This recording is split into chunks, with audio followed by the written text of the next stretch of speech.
Good morning विद्यार्थ्यांनो, मी कल्पना पिंपळे आपले सुमन हायस्कूल नंबर 5 तर्फे हार्दिक स्वागत करते। आज आपण इयत्ता 10वी विषय विज्ञान प्रकरण नंबर 14 ऊर्जेचे स्रोत भाग 2 अभ्यासणार आहोत। वैकल्पिक अथवा अपरंपरागत ऊर्जेचे स्रोत। टेक्नॉलॉजीच्या प्रगतीसोबत आपली दिवसेंदिवस ऊर्जेची गरजही वाढत चाललेली आहे। म्हणून मग आपल्याला ह्या ऊर्जा कुठून प्राप्त होतील त्याकडे लक्ष केंद्रित करावं लागेल। आपण असे काही अर्वाचीन स्रोत पाहू की ज्यांचा आपल्याला उपयोग करायचा आहे, तसेच त्या स्रोतांमधून ऊर्जा मिळवण्यासाठी आणि संग्रहित करण्यासाठी ज्या टेक्नॉलॉजीचा उपयोग करण्यात येत आहे त्यावर आपल्याला लक्ष केंद्रित करायचे आहे। सौर ऊर्जा। सूर्य प्रचंड प्रमाणात ऊर्जा उत्सर्जित करत असते, परंतु ऊर्जेचा मात्र थोडाच भाग पृथ्वीच्या सपाटीपर्यंत पोहोचतो, कारण की तो वातावरणातून पसार होतो। त्यामुळे जवळजवळ अर्ध्याच्या जास्त वातावरणात त्याची उष्णता शोषण होते। आणि या सौर ऊर्जेचा उपयोग करण्यासाठी आपण सोलर कुकर म्हणजे सौर कुकर आणि सोलर हीटरमध्ये आपण त्याचा उपयोग करतो। याचा सिद्धांत असा आहे की पांढऱ्या अथवा परावर्तक सपाटीच्या तुलनेत काळी सपाटी उष्णतेचे अधिक शोषण करते। या गुणधर्माचा उपयोग सोलर कुकर आणि सोलर हीटरच्या कार्यपद्धतीमध्ये होतो। यामध्ये सूर्यकिरणांना केंद्रित करण्यासाठी अंतर्गोल आरशाचा उपयोग करण्यात येतो की परिणामी उच्च तापमान प्राप्त होते। इथे बाजूला आकृती दर्शवलेली आहे सौर कुकर। तुम्हाला एखाद्या वेळेस नामनिर्देशित आकृती काढा असा प्रश्न येतो, त्यावेळेला तुम्ही सौर कुकरची आकृती काढायची। तसेच आरसा दर्शवायचा आहे, काचेची प्लेट दर्शवायची आणि परावर्तित सूर्यकिरण। हा जो काळा सपाटीचा भाग आहे तो उष्णतेचे शोषण करतो। इथे ही आकृती सोलर वॉटर हीटरची आहे। अशा प्रकारे सोलर वॉटर हीटर असते। सूर्य कुकर आणि सोलर हीटर ह्या उपकरणांचा उपयोग फक्त दिवस दरम्यान निश्चित वेळेलाच करता येतो आणि ही मर्यादा सौर ऊर्जेचे विद्युत ऊर्जेत रूपांतर करणारे सोलर सेल यांचा उपयोग करून दूर करता येते। एक विशिष्ट सेल त्याला सूर्यासमोर ठेवण्यात येते, तेव्हा त्यामध्ये 0.5 ते 1 व्होल्टच्या क्रमाचा व्होल्टेज उद्भवतो आणि अंदाजे 0.7 वॅट एवढा विद्युत पॉवर उत्पन्न करते। सोलर सेल पॅनल म्हणून ओळखल्या जाणाऱ्या रचनेत खूपच मोठ्या प्रमाणात सोलर सेलचे संयोजन केले जाते आणि मग ते व्यावहारिक उपयोगासाठी पुरेशी ऊर्जा म्हणजे विद्युत ऊर्जा प्राप्त करवते। सोलर सेलचे फायदे। त्यामध्ये कोणताही गतिशील भाग नसतो, सार सांभाळाची गरज खूपच कमी असते आणि कोणतेही ध्यान केंद्रित करणाऱ्या रचनेशिवाय अनेक संतोषजनक कार्य होते। तसेच अंतराळ, दुर्गम अथवा खूपच कमी वसाहतीच्या विस्तारामध्ये की जिथे पॉवर वितरण लाईन खर्चिक आणि व्यापारीदृष्ट्या अयोग्य असेल तिथे प्रस्थापित करता येते। सोलर सेल बनवण्यासाठी सिलिकॉन वापरतात। समग्र रचनेची प्रक्रिया ही खूपच खर्चिक असते। सोलर पॅनल तयार करण्यासाठी सेलच्या आंतरिक जोडणीत चांदीचा उपयोग केला जातो, म्हणून ही प्रक्रिया खूप खर्चिक असते। त्याचे उपयोग कृत्रिम सॅटेलाईट, मार्स ऑर्बिटर यासारख्या अवकाशीय साधनांमध्ये सोलर सेलचा उपयोग होतो। ट्रॅफिक सिग्नल, कॅल्क्युलेटर आणि अनेक खेळण्यांमध्ये पण सोलर सेलचा उपयोग होतो। तसेच अंतराळ विस्तारामध्ये radio, wireless transmission, TV relay स्टेशनसाठी सोलर पॅनलचा उपयोग होतो। विशिष्टरित्या डिझाईन केलेल्या तिरकस छतावर सोलर सेल पॅनलला लावण्यात येते, ज्यामुळे त्यावर अधिक सौर ऊर्जा आपात होईल. परंतु सोलर सेलच्या जास्त किमतीमुळे त्याचा घरगुती वापर अजूनही सीमित आहे. समुद्रामधून मिळणारी ऊर्जा, भरती ऊर्जा, तरंग ऊर्जा आणि समुद्रतापी ऊर्जा. त्यातली पहिली बघूया, भरती ऊर्जा. भ्रमण करणाऱ्या पृथ्वीवर मुख्यत्वे चंद्राद्वारे लागणाऱ्या गुरुत्वाकर्षण बळामुळे समुद्राच्या जलस्तरामध्ये उतार तसेच चढाव होतो आणि या घटनेलाच आपण भरती किंवा ओटी म्हणतो. समुद्राच्या सपाटीचा फरक आपल्याला भरती ऊर्जा देते. समुद्राकडे उघडणारे धरण बांधतात. धरणजवळ टर्बाईन ठेवून भरती ऊर्जेचे विद्युत ऊर्जेत रूपांतर करता येते. तरंग ऊर्जा.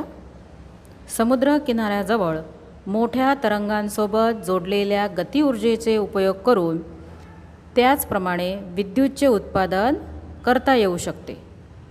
समुद्रतटावर खूप वेगाने वाहणाऱ्या वाऱ्यामुळे तरंग म्हणजे लाटा उत्पन्न होतात. जिथे ह्या लाटा अधिक तीव्र असतात तिथेच तरंग ऊर्जेचा व्यावहारिक उपयोग करता येऊ शकतो. तरंग ऊर्जेला अंतर्गत टर्बाईनचे भ्रमण करवून विद्युत ऊर्जेचे उत्पादन करू शकेल तशा वेगवेगळ्या संरचना विकसविण्यात आल्या आहेत. एक इथे आकृतीमध्ये आपण संरचना दर्शवली आहे. समुद्र किंवा महासागराच्या सपाटीचे पाणी सूर्याच्या उष्णतेद्वारे गरम होते आणि त्याच्या तुलनेत खोलगट भागाचे पाणी थंड असते. तापमानाच्या या फरकाचा उपयोग समुद्र तापीय ऊर्जेच्या रूपांतरण प्लांटमध्ये ऊर्जा प्राप्त करण्यासाठी होतो. समुद्र सपाटीचे पाणी म्हणजे सपाटीवरील पाणी आणि 2 किलोमीटरपर्यंतच्या खोलगट भागातील पाणी यांच्यातील फरक 20 केल्व्हिन म्हणजे 20 अंश सेल्सिअस किंवा त्यापेक्षा जास्त असेल तर असे प्लांट कार्यान्वित करता येऊ शकतात. अमोनियासारख्या बाष्पशील प्रवाहीला उकळविण्यासाठी सपाटीच्या कोमट पाण्याचा उपयोग होतो. प्रवाहीच्या बाष्पाद्वारे जनरेटरच्या टर्बाईनला चालवता येते. समुद्रात खोल असलेल्या थंड पाण्याला पंप करून वर आणून त्याद्वारे बाष्पाचे पुन्हा प्रवाहीमध्ये रूपांतर करण्यात येते. समुद्रामधून मिळणारी ही ऊर्जा म्हणजे भरती ऊर्जा, तरंग ऊर्जा आणि समुद्रतापी ऊर्जा ह्या खूपच जास्त असतात, परंतु क्षमतापूर्वक व्यापारी उपयोग त्याचा कठीण आहे. भूतापीय ऊर्जा. पृथ्वीच्या पेटाळात खूप गरम विस्तारात खडक असतात. ते वरच्या बाजूस पृथ्वी सपाटीकडे ढकलले जातात. ते म्हणजे गरम विस्तार होय. जिथे भूस्तरीय जल अशा गरम बिंदूंच्या संपर्कात येतात तेव्हा वाफ तयार होते. अनेक वेळा या प्रवाहांमधून गरम पाणी सपाटीवर अनेक ठिकाणी बाहेर येते. अशा स्थळांना गरम पाण्याचा झरा म्हणतात. खडकांमध्ये असलेली उष्मा पाईपद्वारे टर्बाईनपर्यंत आणण्यात येते आणि विद्युत ऊर्जा उत्पन्न करण्यात येते. आणि असे भूतापीय ऊर्जासाठीचे प्लॅन्ट न्यूझीलंड आणि युनायटेड स्टेट ऑफ अमेरिकेमध्ये कार्यान्वित आहेत. इथे आकृतीमध्ये जिओथर्मल पॉवर प्लांट दर्शवलेला आहे. इथे हे जे नंबर दिलेले आहेत 1, 2, 3, 4, 5 ह्याप्रमाणे तुम्ही आकृतीचे निरीक्षण करा म्हणजे तुमच्या लक्षात येईल. 1 नंबर हॉट वॉटर म्हणजे ते वरच्या बाजूला जात आहे. 2 ठिकाणी स्टीम म्हणजे तिथे त्या वाफेवर टर्बाईन फिरवलं जाईल. मग नंतर पुढे 3 जवळच जनरेटर आहे आणि तिथून मग विद्युत ऊर्जा उत्पन्न होईल. आता इथे जे पांढऱ्या रंगाचे ॲरो आहेत ते आपल्याला दर्शवत आहे की तिथून पाणी कूलिंग टॉवरकडे जाईल आणि तिथून नंतर मग इंजेक्शन वेलकडे जाईल. म्हणजे पुन्हा जमिनीत सोडले जाईल. न्यूक्लिअर ऊर्जा. न्यूक्लिअर विखंडन म्हणून ओळखल्या जाणाऱ्या प्रक्रियेमध्ये जड परमाणूच्या न्यूक्लियसवर कमी ऊर्जा असलेल्या न्यूट्रॉनचा मारा चालवण्यात येतो. त्यावेळेला विपुल प्रमाणात ऊर्जा मुक्त होते. यालाच न्यूक्लिअर विखंडन असे म्हणतात. इथे आकृतीमध्ये युरेनियम 235-92 याच्यावर न्यूट्रॉनचा मारा दर्शवलेला आहे. त्याच्यानंतर त्याचे 236-92 युरेनियम म्हणजे त्याचे समस्थानिक मिळते आहे आणि या समस्थानिकाचे पुन्हा 2 न्यूक्लियसमध्ये विभाजन आहे, बेरियम आणि क्रिप्टॉन. आणि ह्या प्रक्रिया मग पुन्हा अशी सतत निरंतर चालूच असते आणि प्रत्येक वेळेला खूप मोठ्या प्रमाणात ऊर्जा मुक्त होत असते. परंतु न्यूक्लिअर रिॲक्टरमध्ये हे ऊर्जा मुक्त होण्याच्या क्रियेला नियंत्रित केलेले असते. मुक्त होणाऱ्या ऊर्जेचा उपयोग वाफ उत्पन्न करण्यात आणि नंतर विद्युत उत्पन्न करण्यात होतो. इथे या चार्टवरून तुमच्या व्यवस्थित लक्षात येईल अणु विभंजनासाठी म्हणजे विखंडनासाठीची अणुभट्टी, पाण्यापासून वाफेच्या निर्मितीसाठीची यंत्रणा, वाफेवर चालणारे टर्बाईन, नंतर जननित्र म्हणजे जनरेटर आणि नंतर मग विद्युत ऊर्जा. आता हे जे वाफेचे निर्मिती म्हटली तिथं त्या वाफेचं रूपांतर पुन्हा पाण्यात करण्यासाठीची पण यंत्रणा आहे. आणि या दुसऱ्या आकृतीमध्ये तुमच्या लक्षात येईल की अणूतील ऊर्जा त्याच्यापासून औष्णिक ऊर्जा प्राप्त होते. औष्णिक ऊर्जेपासून वाफेतील गतिज ऊर्जा मिळते आणि त्यानंतर टर्बाईनमधील गतिज ऊर्जा आणि मग तिथून आपल्याला पुन्हा विद्युत ऊर्जा प्राप्त होते. न्यूक्लिअर ऊर्जेच्या काही मर्यादा पण असतात. उरलेल्या इंधनाचा संग्रह तसेच निकाल योग्य प्रकारे न झाल्यास पर्यावरण प्रदूषित होते. न्यूक्लिअर रिॲक्टरमधून विकिरणांचा अकस्मात किंवा आकस्मिक लिकेज होण्याचा मोठा धोका असतो.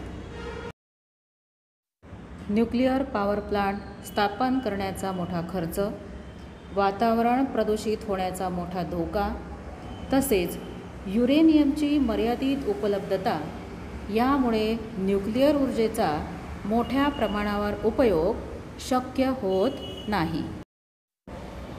पर्यावरणविषयक परिणाम म्हणजे ऊर्जा स्रोतांची निवड खालील परिबळांवर आधारित असते. पहिला, ऊर्जा स्रोतामधून ऊर्जा प्राप्त करण्याची सफलता. दुसरा, ऊर्जा स्रोतामधून ऊर्जा प्राप्त करण्यात आर्थिक फायदा. तिसरा, उपलब्ध साधनांची कार्यक्षमता. आणि चौथा, ऊर्जा स्रोतांचा उपयोग केल्याने पर्यावरणाला होणारे नुकसान. प्रदूषणरहित ऊर्जा स्रोत म्हणजे स्वच्छ इंधन CNG. CNG म्हणजे कॉम्प्रेस्ड नॅचरल गॅस आणि दुसरा आहे सोलर सेल. एखादा ऊर्जा स्रोत आपल्यासाठी कोठपर्यंत राहील? आपण मागेच अभ्यासले की अश्मिगत इंधनावर आपण फार काळ अवलंबून राहू शकत नाही. पुन्हा अप्राप्य स्रोत जे या प्रकारचे स्रोत की कोणत्या ना कोणत्या दिवशी ते समाप्त होऊन जातील आणि ते म्हणजे अश्मीभूत इंधन, कोळसा आणि पेट्रोलियम. तसेच पुनःप्राप्य ऊर्जा स्रोत म्हणजे असे स्रोत की त्यांचे पुन्हा उत्पादन शक्य असते आणि ते आहेत जैवभार इंधन म्हणजे लाकूड आणि गौर्या. विद्यार्थ्यांनो, इथे आपले हे 14वे प्रकरण ऊर्जेचा स्रोत संपलेले आहे.